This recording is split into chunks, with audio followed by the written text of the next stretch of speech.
I was born big, what can I do? I'm an egg, in case you don't know. I'm Henry Egg.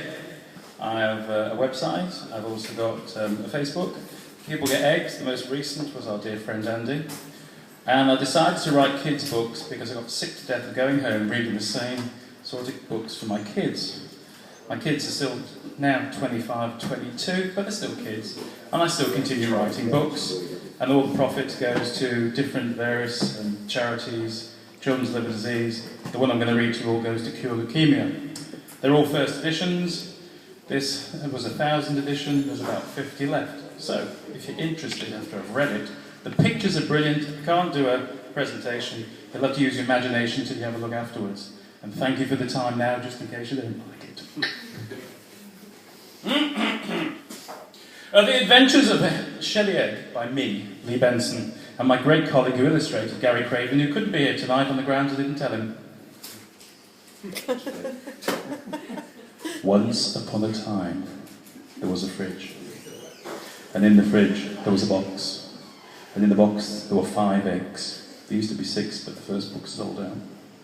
And one egg was singing at the top of her voice, "Left on the shelf with nothing to do, and Henry's gone and I have too." And Shelly burst out of the fridge. Could you hear her? I think not.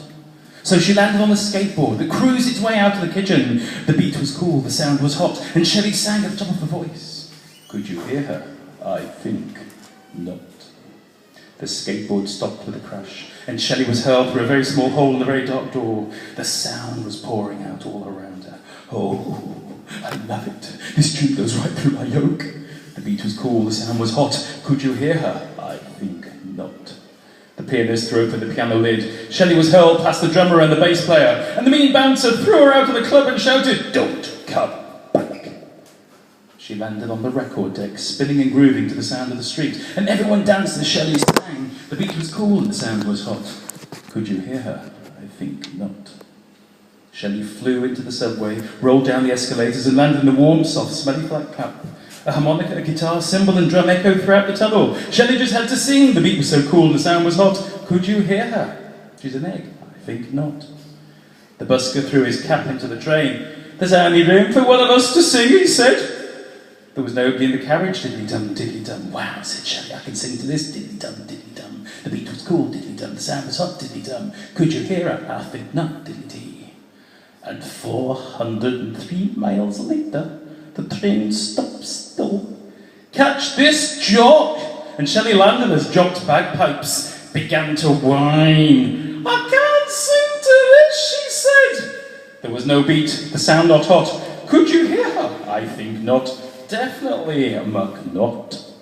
So Jack blew, and green and red and tan, and the bagpipes grew and grew and grew and exploded.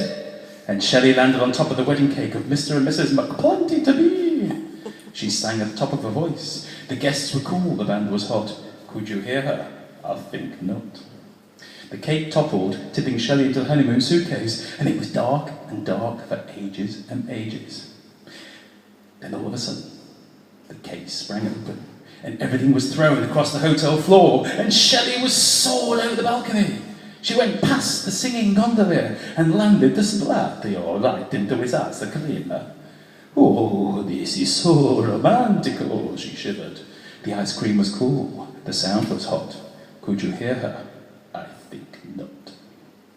So the gondola turned left instead of right, smashing into the Bridge of Sighs. Adult humour. Bang-yo, clash-yo, wallapio, and Shelly landed in front of the most famous opera house in the whole wide world. The door creaked open. Good sound then, huh? An enormous hand belonging to Shelley's greatest idol lifted her up to his face. The great ommeleltto turned and stomped onto the stage and took a mighty breath. The audience glued to their seats in anticipation, waited for the music to begin, and the great ommeleltto filled La Scala with song. Shelley was on stage with the greatest singer in the whole wide world. She sang the loudest and proudest she possibly could. Do, re, mi, so. Could you hear her? So. You could? Sure. Are you sure? Well, maybe. That's the end. However, at the back is a song which Shelley sang. Shall I embarrass you? Is that a no? Yeah. I said no. I'm going to have to work hard because these are £6. You're going to buy them for charity anyway. It doesn't go to me. So here's Shelley's song, okay? And just before that, I might as well plug the new book which came out this week. It's all about polar bear foundations and the Dan Bear saves the North Pole from cracking. Hopefully. Have you ever seen the bear bowl tennis? So, in true form of Gilbert and Sullivan, it's no joke to be an egg with a voice that's very small, and you want to tell the whole world you're alive. With the yolk that's bright and yellow and the soft that sounded mellow, there's a song that's hidden very deep inside. Just look at me and you can see I'm feeling oh so glad. I am singing to you all and I'm having such a ball, it's the greatest feeling ever in the land. I shall sing the Albert Hall and I'll stroll right in the bath.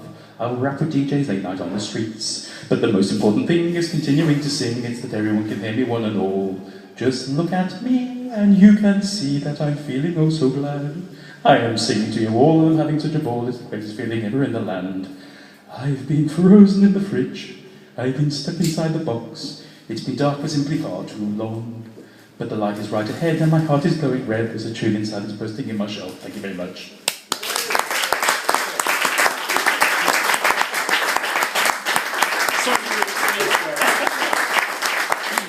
Lee Benson, everyone. How's that? There's only 50 left, so, let's get them charity.